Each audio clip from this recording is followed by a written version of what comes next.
الحمدللہ والصلاة والسلام علی رسول اللہ وعلی آلہ وصحبہ اجمعین۔ السلام علیکم ورحمۃ اللہ وبرکاتہ۔ سیرت النبی کریم صلی اللہ علیہ وآلہ وسلم کی 19ویں ایپیسوڈ کے ساتھ آپ کا میزبان رضوان سعید آپ کی خدمت میں حاضر ہے۔ دوستو، سب سے پہلے درخواست ہے کہ چینل کو سبسکرائب کر لیجئے اور بیل آئیکن کا بٹن بھی دبا دیجئے۔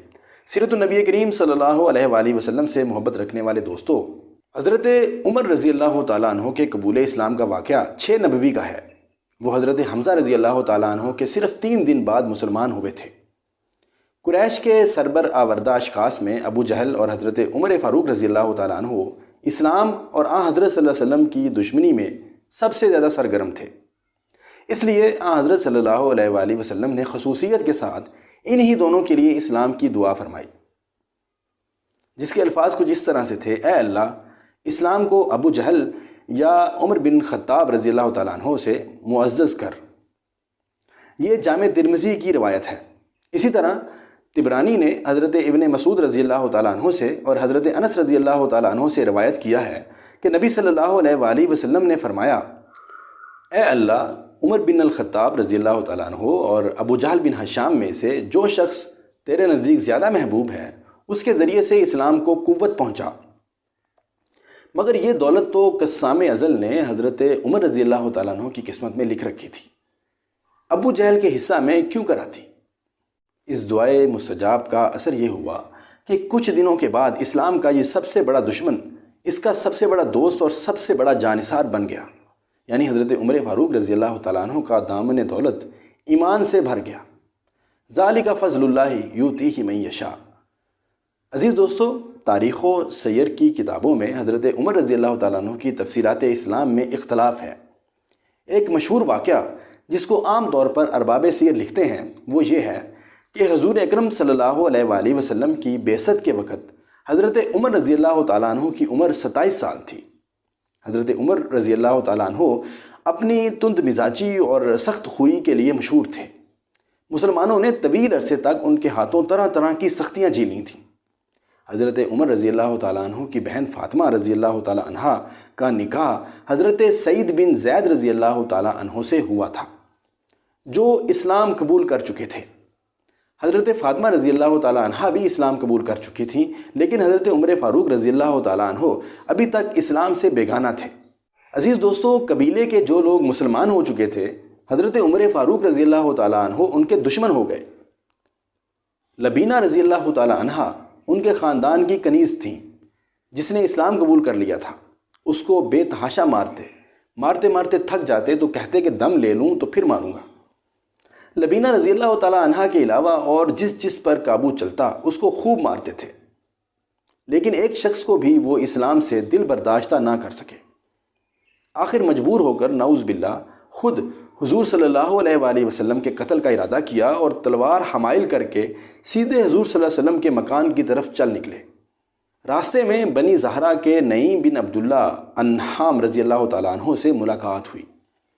پوچھا کدھر کا ارادہ ہے؟ جواب دیا کہ محمد صلی اللہ علیہ وسلم کا فیصلہ کرنے جاتا ہوں۔ انہوں نے کہا کہ محمد صلی اللہ علیہ وآلہ وسلم کو قتل کر کے بنو ہاشم اور بنو زہرہ سے کیسے بچ سکو گے؟ حضرت عمر رضی اللہ تعالیٰ عنہ نے کہا کہ معلوم ہوتا ہے کہ تم بھی اپنا پچھلا دین چھوڑ کر بے دین ہو چکے ہو۔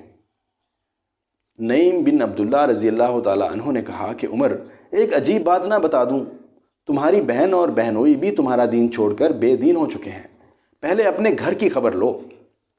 یہ سن کر غصے سے بے قابو ہو گئے اور سیدھے بہن بہنوئی کا رخ کیا۔ وہاں انہیں حضرت خباب بن ارت رضی اللہ تعالیٰ عنہ سورہ طٰہٰ پر مشتمل ایک صحیفہ پڑھا رہے تھے، اور قرآن پڑھانے کے لیے وہاں آنا جانا حضرت خباب رضی اللہ تعالیٰ عنہ کا معمول تھا۔ بات یہ تھی کہ جب کوئی محتاج شخص مسلمان ہوتا تو حضور صلی اللہ علیہ وآلہ وسلم اسے کسی آسودہ حال صحابی کے سپرد کر دیتے تاکہ اس کی ضروریات کی کفالت کرے۔ ام انمار کے غلام حضرت خباب بن ارت رضی اللہ تعالیٰ عنہ ایمان لائے تو انہیں حضرت سعید بن زید رضی اللہ تعالیٰ عنہ کے سپرد کر دیا گیا۔ یہ دونوں حضرت خباب بن ارت رضی اللہ تعالیٰ عنہ سے قرآن سیکھ رہے تھے۔ جب حضرت خباب رضی اللہ تعالیٰ عنہ نے حضرت عمر رضی اللہ تعالیٰ عنہ کی آہٹ سنی تو گھر کے اندر چھپ گئے۔ ادھر حضرت عمر رضی اللہ تعالیٰ عنہ کی بہن فاطمہ رضی اللہ تعالیٰ عنہ نے صحیفہ چھپا دیا، لیکن حضرت عمر رضی اللہ تعالیٰ عنہ گھر کے قریب پہنچ کر حضرت خباب رضی اللہ تعالیٰ عنہ کی قرات سن چکے تھے۔ چنانچہ پوچھا، یہ کیسی دھیمی دھیمی آواز تھی جو تم لوگوں کے پاس میں نے سنی تھی؟ انہوں نے کہا، کچھ بھی نہیں، بس ہم آپس میں باتیں کر رہے تھے۔ حضرت عمر رضی اللہ تعالیٰ عنہ نے کہا، غالباً تم دونوں بے دین ہو چکے ہو۔ بہنوئی نے کہا، اچھا عمر، یہ بتاؤ اگر حق تمہارے دین کی بجائے کسی اور دین میں ہو تو؟ حضرت عمر رضی اللہ تعالیٰ عنہ کا اتنا سننا تھا کہ اپنے بہنوئی پر چڑھ بیٹھے اور انہیں بری طرح کچل دیا۔ ان کی بہن نے لپک کر انہیں اپنے شوہر سے الگ کیا تو بہن کو ایسا چانٹا مارا کہ چہرہ خون آلود ہو گیا۔ بہن نے جوش غضب میں کہا، عمر، اگر تیرے دین کی بجائے دوسرا ہی دین برحق ہو تو اشہد ان لا الہ الا اللہ و اشہد ان محمد الرسول اللہ، میں گواہی دیتی ہوں کہ اللہ کے سوا کوئی لائق عبادت نہیں، اور میں شہادت دیتی ہوں کہ محمد اللہ کے رسول ہیں۔ یہ سن کر حضرت عمر رضی اللہ تعالیٰ عنہ پر مایوسی کے بادل چھا گئے اور انہیں اپنی بہن کے چہرے پر خون دیکھ کر شرم و ندامت بھی محسوس ہوئی۔ کہنے لگے، اچھا، یہ کتاب جو تمہارے پاس ہے ذرا مجھے بھی پڑھنے کو دو۔ عزیز دوستو، بہن نے کہا کہ تم ناپاک ہو، اس کتاب کو صرف پاک لوگ ہی چھو سکتے ہیں، اٹھو غسل کرو۔ حضرت عمر رضی اللہ تعالیٰ عنہ نے اٹھ کر غسل کیا، پھر کتاب لی اور پڑھی۔ کہنے لگے، یہ تو بڑے پاکیزہ نام ہیں۔ اس کے بعد انہوں نے آیت نمبر 14 سے 20 تک قرات کی۔ کہنے لگے، یہ تو بڑا عمدہ اور بڑا محترم کلام ہے، مجھے محمد صلی اللہ علیہ وآلہ وسلم کا پتہ بتاؤ۔ حضرت خباب رضی اللہ تعالیٰ عنہ حضرت عمر رضی اللہ تعالیٰ عنہ کے یہ فکرے سن کر اندر سے باہر آ گئے۔ کہنے لگے، عمر، خوش ہو جاؤ، مجھے امید ہے کہ رسول اللہ صلی اللہ علیہ وآلہ وسلم نے جمعرات کی رات تمہارے متعلق جو دعا کی تھی کہ اے اللہ، عمر بن خطاب یا ابو جہل بن ہشام کے ذریعے اسلام کو قوت پہنچا، یہ وہی ہے۔ اور اس وقت رسول اللہ صلی اللہ علیہ وآلہ وسلم کوہ صفا کے پاس حضرت ارقم کے مکان میں تشریف فرما ہے۔ یہ سن کر حضرت عمر رضی اللہ تعالیٰ عنہ نے اپنی تلوار حمائل کی اور اس گھر کے پاس آ کر دروازے پر دستک دی۔ ایک آدمی نے اٹھ کر دروازے کی دراز سے جھانکا تو دیکھا کہ عمر رضی اللہ تعالیٰ عنہ تلوار حمائل کیے موجود ہیں۔ لپک کر رسول اللہ صلی اللہ علیہ وآلہ وسلم کو اطلاع دی اور سارے لوگ سمٹ کر یکجا ہو گئے۔ حضرت حمزہ رضی اللہ تعالیٰ عنہ نے پوچھا، کیا بات ہے؟ لوگوں نے کہا، عمر ہے۔ حضرت حمزہ رضی اللہ تعالیٰ عنہ نے کہا، بس عمر ہے، دروازہ کھول دو۔ اگر وہ خیر کی نیت سے آیا ہے تو بہتر ہے، اور اگر کوئی برا ارادہ لے کر آیا ہے تو اسی کی تلوار سے اس کا سر قلم کر دوں گا۔ ادھر رسول اللہ صلی اللہ علیہ وآلہ وسلم اندر تشریف فرما تھے۔ آپ پر وحی نازل ہو رہی تھی۔ وحی نازل ہو چکی تو حضرت عمر رضی اللہ تعالیٰ عنہ کے پاس تشریف لائے۔ بیٹھک میں ان سے ملاقات ہوئی۔ آپ صلی اللہ علیہ وآلہ وسلم نے ان کے کپڑے اور تلوار کا پرتلا سمیٹ کر پکڑا اور سختی سے جھڑکتے ہوئے فرمایا، عمر، کیا تم اس وقت تک باز نہیں آؤ گے جب تک اللہ تعالیٰ تم پر بھی ویسی ہی ذلت و رسوائی اور عبرتناک سزا نازل نہ فرما دے جیسی ولید بن مغیرہ پر نازل ہو چکی ہے؟ حضور صلی اللہ علیہ وآلہ وسلم کی پرجلال آواز نے ان کو کپکپا دیا۔ نہایت خشوع خضوع کے ساتھ عرض کیا کہ اے اللہ کے نبی، ایمان لانے کے لیے آیا ہوں، اور فوراً کلمہ شہادت پڑھ لیا۔ حضرت صلی اللہ علیہ وآلہ وسلم بے اختیار اللہ اکبر پکار اٹھے، اور ساتھ ہی تمام صحابہ نے مل کر اس زور سے اللہ اکبر کا نعرہ لگایا کہ مکہ کی تمام پہاڑیاں گونج اٹھیں۔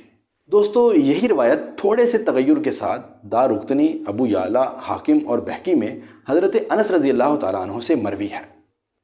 ان روایتوں کے علاوہ مسند احمد بن حنبل میں ایک روایت خود حضرت عمر رضی اللہ تعالیٰ عنہ سے مروی ہے، جو گو ایک تابعی کی زبان سے مروی ہے، تاہم اس باب میں سب سے زیادہ محفوظ ہے۔ حضرت عمر رضی اللہ تعالیٰ عنہ فرماتے ہیں کہ ایک شب میں حضرت صلی اللہ علیہ وآلہ وسلم کو چھیڑنے نکلا۔ آپ صلی اللہ علیہ وآلہ وسلم بڑھ کر مسجد حرام میں داخل ہو گئے اور نماز شروع کر دی، جس میں آپ صلی اللہ علیہ وآلہ وسلم نے سورہ الحاقہ تلاوت فرمائی۔ میں کھڑا سنتا رہا اور قرآن کے نظم و اسلوب سے حیرت میں تھا۔ دل میں کہا، جیسا قریش کہا کرتے ہیں، خدا کی قسم یہ شاعر ہے۔ ابھی یہ خیال آیا ہی تھا کہ آپ صلی اللہ علیہ وآلہ وسلم نے یہ آیت پڑھی، اِنَّهُ لَقَوْلُ رَسُولٍ كَرِيمٍ وَمَا هُوَ بِقَوْلِ شَاعِرٍ قَلِيلًا مَا تُؤْمِنُونَ، کہ یہ ایک بزرگ قاصد کا کلام ہے اور یہ کسی شاعر کا کلام نہیں، تم بہت کم ایمان رکھتے ہو۔ فرماتے ہیں کہ میں نے کہا، یہ تو کاہن ہے، میرے دل کی بات جان گیا۔ اس کے بعد ہی آپ صلی اللہ علیہ وآلہ وسلم نے یہ آیات تلاوت فرمائیں، وَلَا بِقَوْلٍ كَاهِنٍ قَلِيلًا مَا تَذَكَّرُونَ تنزیلا من رب العالمین۔ یہ کاہن کا کلام بھی نہیں، تم بہت کم نصیحت پکڑتے ہو، یہ تو جہانوں کے پروردگار کی طرف سے اترا ہے۔ آپ نے یہ صورت آخر تک تلاوت فرمائی اور اس کو سن کر اسلام میرے دل میں پوری طرح گھر کر گیا۔ عزیز دوستو، اس کے علاوہ صحیح بخاری میں خود حضرت عمر رضی اللہ تعالیٰ عنہ کی زبانی یہ روایت ہے کہ بعثت سے کچھ پہلے یا اس کے بعد ہی وہ ایک بت خانے میں سوتے تھے کہ انہوں نے دیکھا کہ ایک بت پر ایک قربانی چڑھائی گئی اور اس کے اندر سے آواز آئی، اے جلیج، ایک فصیح البیان کہتا ہے لا الہ الا اللہ۔ اس آواز کا سننا تھا کہ لوگ بھاگ کھڑے ہوئے، لیکن میں کھڑا رہا کہ دیکھوں اس کے بعد کیا ہوتا ہے، کہ پھر وہی آواز آئی۔ اس واقعہ پر تھوڑے ہی دن گزرے تھے کہ لوگوں میں چرچا ہوا کہ یہ نبی ہیں۔ اس روایت میں یہ بیان نہیں ہے کہ اس آواز کا حضرت عمر رضی اللہ تعالیٰ عنہ پر کیا اثر ہوا۔ پہلی عام روایت بھی اگر صحیح مان لی جائے تو شاید واقعہ کی ترتیب یہ ہوگی کہ اس ندائے غیب پر حضرت عمر رضی اللہ تعالیٰ عنہ نے لبیک نہیں کہا اور اس کا کوئی تعلق حضرت صلی اللہ علیہ وآلہ وسلم کی بعثت کی بشارت سے وہ نہ پیدا کر سکے کہ اس میں ان کی رسالت اور نبوت کا کوئی ذکر نہ تھا۔ تاہم چونکہ توحید کا ذکر تھا اس لیے ادھر میں اعلان ہوا، لیکن چونکہ ان کو قرآن سننے کا موقع نہیں ملا اس لیے اس توحید کی دعوت کی حقیقت نامعلوم ہو سکی۔ اس کے بعد جب انہوں نے حضرت صلی اللہ علیہ وآلہ وسلم کو سورہ الحاقہ، جس میں قیامت اور حشر و نشر کا نہایت مؤثر بیان ہے، نماز میں پڑھتے سنا تو ان کے دل پر ایک خاص اثر ہوا، جیسا کہ انہی کی بات سے ظاہر ہوتا ہے کہ آپ نے فرمایا کہ اسلام میرے دل میں پوری طرح بیٹھ گیا۔ تاہم چونکہ وہ طبعاً مستقل مزاج اور پختہ کار تھے اس لیے انہوں نے اسلام کا اعلان نہیں کیا، بلکہ اس اثر کو شاید وہ روکتے رہے۔ لیکن اس کے بعد جب ان کی بہن کا واقعہ پیش آیا اور سورہ طٰہٰ پر نظر پڑی جس میں توحید کی نہایت مؤثر دعوت ہے، تو دل پر قابو نہ رہا اور بے اختیار کلمہ توحید پکار اٹھے اور در اقدس پر حاضری کی درخواست کی۔ اور اگر وہ پہلی روایت صحیح تسلیم نہ کی جائے تو واقعہ کی سادہ صورت یہ ہو سکتی ہے کہ اس ندائے غیب نے ان کے دل میں توحید کا خیال پیدا کیا، لیکن چونکہ 3 برس دعوت محدود اور مخفی رہی تھی اس لیے ان کو اس کا حال نہ معلوم ہو سکا اور مخالفت کی شدت کے باعث کبھی خود بارگاہ نبوی صلی اللہ علیہ وآلہ وسلم میں جانے اور قرآن سننے کا موقع نہ ملا۔ پھر جب رفتہ رفتہ اسلام کی حقیقت کی مختلف آوازیں ان کے کانوں میں پڑتی گئیں تو ان کی شدت کم ہوتی گئی۔ بالآخر وہ دن آیا کہ حضرت صلی اللہ علیہ وآلہ وسلم کی زبان مبارک سے ان کو سورہ الحاقہ سننے کا موقع ملا اور وہ لبیک کہتے ہوئے اسلام کے آستانے پر حاضر ہو گئے۔ عزیز دوستو، حضرت عمر رضی اللہ تعالیٰ عنہ کی زور آوری کا حال یہ تھا کہ کوئی ان سے مقابلے کی جرت نہ کرتا تھا، اس لیے ان کے مسلمان ہو جانے سے مشرکین میں کوہرام مچ گیا اور انہیں بڑی ذلت و رسوائی محسوس ہوئی۔ دوسری طرف ان کے اسلام لانے سے مسلمانوں کو بڑی عزت و قوت، شرف و اعزاز اور مسرت و شادمانی حاصل ہوئی۔ ابن اسحاق نے اپنی سند میں حضرت عمر رضی اللہ تعالیٰ عنہ کا بیان روایت کیا ہے کہ جب میں مسلمان ہوا تو میں نے سوچا کہ مکے کا کون شخص رسول اللہ صلی اللہ علیہ وآلہ وسلم کا سب سے بڑا اور سخت ترین دشمن ہے۔ پھر میں نے جی میں کہا یہ ابو جہل ہے۔ اس کے بعد میں نے اس کے گھر جا کر اس کا دروازہ کھٹکھٹایا۔ وہ باہر آیا، دیکھ کر بولا اہلاً و سہلاً، خوش آمدید، کیسے آنا ہوا؟ میں نے کہا تمہیں یہ بتانے آیا ہوں کہ میں اللہ اور اس کے رسول محمد صلی اللہ علیہ وآلہ وسلم پر ایمان لا چکا ہوں اور جو کچھ وہ لے کر آئے ہیں اس کی تصدیق کر چکا ہوں۔ حضرت عمر رضی اللہ تعالیٰ عنہ کا بیان ہے کہ یہ سنتے ہی اس نے میرے رخ پر دروازہ بند کر لیا اور بولا اللہ تیرا برا کرے اور جو کچھ تو لے کر آیا ہے اس کا بھی برا کرے۔ امام ابن جوزی نے حضرت عمر رضی اللہ تعالیٰ عنہ سے روایت نقل کی ہے کہ جب کوئی شخص مسلمان ہو جاتا تو لوگ اس کے پیچھے پڑ جاتے، اسے زد و کوب کرتے اور وہ بھی انہیں مارتا۔ اس لیے جب میں مسلمان ہوا تو اپنے ماموں آس بن ہاشم کے پاس گیا اور اسے خبر دی۔ وہ گھر کے اندر گھس گیا، پھر قریش کے ایک بڑے آدمی کے پاس گیا، شاید ابو جہل کی طرف اشارہ ہے، اور اسے خبر دی، وہ بھی گھر کے اندر گھس گیا۔ ابن ہشام اور ابن جوزی کا بیان ہے کہ جب حضرت عمر رضی اللہ تعالیٰ عنہ مسلمان ہوئے تو جمیل بن معمر جمحی کے پاس گئے۔ یہ شخص کسی بات کا ڈھول پیٹنے میں پورے قریش کے اندر سب سے زیادہ ممتاز تھا۔ حضرت عمر نے اسے بتایا کہ وہ مسلمان ہو گئے ہیں۔ اس نے سنتے ہی نہایت بلند آواز سے چیخ کر کہا کہ خطاب کا بیٹا بے دین ہو گیا ہے۔ حضرت عمر رضی اللہ تعالیٰ عنہ اس کے پیچھے ہی تھے، بولے یہ جھوٹ کہتا ہے، میں مسلمان ہو گیا ہوں۔ بہرحال لوگ حضرت عمر رضی اللہ تعالیٰ عنہ پر ٹوٹ پڑے اور مار پیٹ شروع ہو گئی۔ لوگ حضرت عمر رضی اللہ تعالیٰ عنہ کو مار رہے تھے اور حضرت عمر رضی اللہ تعالیٰ عنہ لوگوں کو مار رہے تھے، یہاں تک کہ سورج سر پر آ گیا اور حضرت عمر رضی اللہ تعالیٰ عنہ تھک کر بیٹھ گئے۔ لوگ سر پر سوار تھے۔ حضرت عمر رضی اللہ تعالیٰ عنہ نے کہا جو بند پڑے کر لو، اللہ کی قسم اگر ہم لوگ 300 کی تعداد میں ہوتے تو پھر مکے میں یا تو تم ہی رہتے یا ہم ہی رہتے۔ حضرت عمر رضی اللہ تعالیٰ عنہ کے اسلام لانے پر یہ کیفیت تو مشرکین کی ہوئی تھی، باقی رہے مسلمان تو ان کے احوال کا اندازہ اس سے ہو سکتا ہے کہ مجاہد نے ابن عباس رضی اللہ تعالیٰ عنہ سے روایت کیا ہے کہ میں نے عمر ابن الخطاب رضی اللہ تعالیٰ عنہ سے دریافت کیا کہ کس وجہ سے آپ کا لقب فاروق پڑا، تو انہوں نے کہا کہ مجھ سے 3 دن پہلے حضرت حمزہ رضی اللہ تعالیٰ عنہ مسلمان ہوئے۔ پھر حضرت عمر رضی اللہ تعالیٰ عنہ نے اپنے اسلام لانے کا واقعہ بیان کر کے آخر میں کہا کہ پھر جب میں مسلمان ہوا تو میں نے کہا اے اللہ کے رسول صلی اللہ علیہ وآلہ وسلم، کیا ہم حق پر نہیں ہیں، خواہ زندہ رہیں یا مریں؟ آپ صلی اللہ علیہ وآلہ وسلم نے فرمایا کیوں نہیں، اس ذات کی قسم جس کے ہاتھ میں میری جان ہے، تم لوگ حق پر ہو، خواہ زندہ رہو خواہ موت سے دوچار ہو۔ حضرت عمر رضی اللہ تعالیٰ عنہ کہتے ہیں کہ تب میں نے کہا کہ پھر چھپنا کیسا، اس ذات کی قسم جس نے آپ صلی اللہ علیہ وآلہ وسلم کو حق کے ساتھ مبعوث فرمایا ہے، ہم ضرور باہر نکلیں گے۔ چنانچہ ہم 2 صفوں میں آپ صلی اللہ علیہ وآلہ وسلم کو ہمراہ لے کر باہر آئے۔ ایک صف میں حمزہ رضی اللہ تعالیٰ عنہ تھے اور ایک میں تھا۔ ہمارے چلنے سے چکی کے آٹے کی طرح ہلکا ہلکا غبار اٹھ رہا تھا، یہاں تک کہ ہم مسجد حرام میں داخل ہو گئے۔ حضرت عمر رضی اللہ تعالیٰ عنہ کا بیان ہے کہ قریش نے مجھے اور حمزہ رضی اللہ تعالیٰ عنہ کو دیکھا تو ان کے دلوں پر ایسی چوٹ لگی کہ اب تک نہ لگی تھی۔ اسی دن رسول اللہ صلی اللہ علیہ وآلہ وسلم نے میرا لقب فاروق رکھ دیا۔ حضرت صہیب بن سنان رومی رضی اللہ تعالیٰ عنہ کا بیان ہے کہ حضرت عمر رضی اللہ تعالیٰ عنہ مسلمان ہوئے تو اسلام پردے سے باہر آیا، اس کی اعلانیہ دعوت دی گئی۔ ہم حلقے لگا کر بیت اللہ کے گرد بیٹھے، بیت اللہ کا طواف کیا اور جس نے ہم پر سختی کی اس سے انتقام لیا اور اس کے بعض مظالم کا جواب دیا۔ حضرت ابن مسعود رضی اللہ تعالیٰ عنہ کا ارشاد ہے کہ ہم خانہ کعبہ کے پاس نماز پڑھنے پر قادر نہ تھے، یہاں تک کہ حضرت عمر رضی اللہ تعالیٰ عنہ نے اسلام قبول کیا۔